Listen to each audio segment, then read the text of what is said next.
Panglima TNI Jenderal Andika Perkasa pada hari Senin kemarin melakukan pantauan udara dampak erupsi Gunung Semeru. Salah satu lokasi yang dipantau adalah kerusakan jembatan Geladak Perak yang putus diterjang lahar Gunung Semeru. Kondisi dari udara memperlihatkan sejumlah lokasi terdampak erupsi Semeru di Lumajang, Jawa Timur. Dan Panglima TNI Jenderal Andika Perkasa menyebut, TNI telah mengirim alat berat dan tambahan personel guna membantu proses evakuasi. Bantuan ini akan dibagi dalam dua pos, yaitu dari sisi Kabupaten Malang dan sisi Kabupaten Lumajang. Selain alat berat dan personel, Panglima TNI juga membantu alat pembersih air untuk pengungsian. Alat pendeteksi panas tubuh juga digunakan untuk mencari korban yang masih tertimbun. TNI juga menyiapkan tempat untuk para pengungsi di markas Korem Lumajang. Air dingin yang terlihat sangat jelas karena warnanya putih tadi, dan juga titik tandanya adalah jembatan Geladak Perak itu tadi.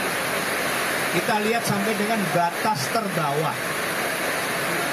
terbawah material yang berhenti, yang keluar dari Gunung Semeru kemudian berhenti. Nah, jadi secara umum intinya kita harus menangani ini dari dua sisi.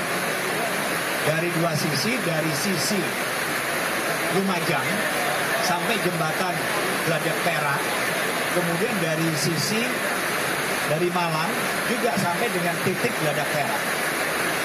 Saya hanya berbicara kapasitasnya saja, nanti yang lain juga akan bicara. Jadi alat berat yang tadi saya dorong, sengaja kita memang mendorong dari dua arah. Alat berat yang dari Pasuruan itu nanti sampai dengan mentok, sekarang ini baru saja berangkat dari Pasuruan. Aset alat berat yang kita dorong, jadi ini semua itu di luar dari pasukan, di luar dari dapur lapangan, kemudian tim kesehatan ambulan yang sudah kita gelar sejak tadi malam ya. Nah, ini tambahannya adalah alat berat dari Batalion Sipur 10 Kostrat Angkatan Darat. Jadi yang dari Pasuruan itu antara lain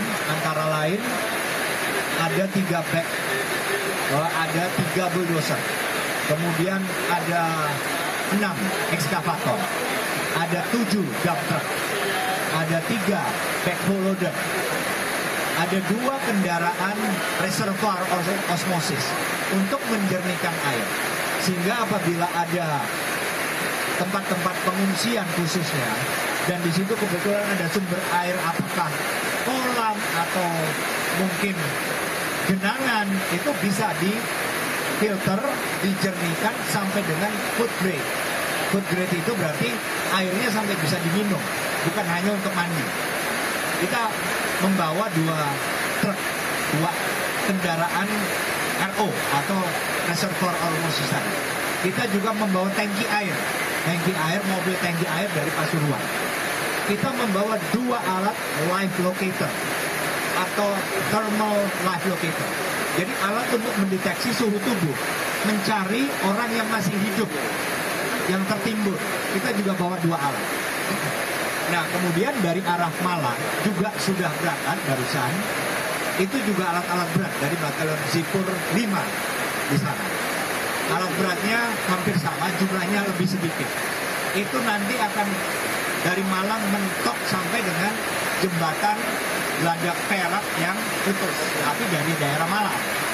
Karena kan lokasi yang kira-kira perlu, apakah dibuka kembali dari jalan infrastruktur yang tadinya tertutup itu kemudian dibuka lagi, ya paling di sekitar poros sungai tadi.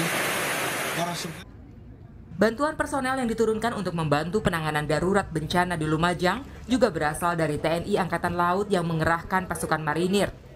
Selain marinir, pasukan dari Malang dan Lantamal 5 juga dikerahkan ke lokasi bencana. Nantinya di Lumajang, Jawa Timur, pasukan marinir bergabung dengan Badan Penanggulangan Bencana Daerah dan Bupati Lumajang yang memimpin penanganan bencana erupsi Gunung Semeru. Sementara itu, Palang Merah Indonesia Kota Solo, Jawa Tengah juga mengirimkan sukarelawan dan dokter ke Lumajang, Jawa Timur untuk bergabung dalam penanganan bencana erupsi Gunung Semeru.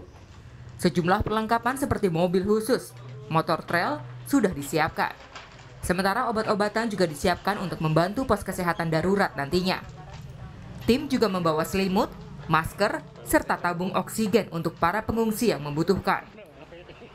Tim sukarelawan yang dikirim adalah tim penanggulangan bencana PMI, serta mahasiswa Akbara yang berjumlah 11 orang. Serta 2 orang dokter dari PMI dan Universitas Negeri Solo diberangkatkan dalam tahap pertama. Sedangkan pemberangkatan berikutnya, PMI Kota Solo akan mengirim apoteker serta perawat. Tim dari PMI Solo ini akan ditempatkan di lokasi yang minim bantuan dan sukarelawan, serta akan berkoordinasi dengan tim relawan di sana. Di Lumajang, kami akan segera berkoordinasi untuk penempatannya di mana, karena kami seperti biasa PMI Solo selalu mencari tempat-tempat yang belum terbantu walaupun cukup sulit bedanya. Karena biasanya mereka yang datang awal kan sudah dapat di tempat-tempat yang gampang terjangkau. Nah, inilah yang biasa kami lakukan. Palang Merah Indonesia cabang Kendal juga mengirim bantuan berupa perlengkapan yang dibutuhkan warga di pengungsian, seperti selimut, karpet, sepatu bot, serta pakaian. Bantuan pakaian yang dikirim PMI Kendal diperuntukkan bagi orang dewasa dan anak-anak. Selain itu ada juga biskuit untuk ibu hamil dan anak balita. PMI Kendal juga sudah menyiapkan bantuan medis berupa obat-obatan dan juga tenaga kesehatan yang siap diberangkatkan ke Lumajang jika dibutuhkan. Tim Liputan, Kompas TV.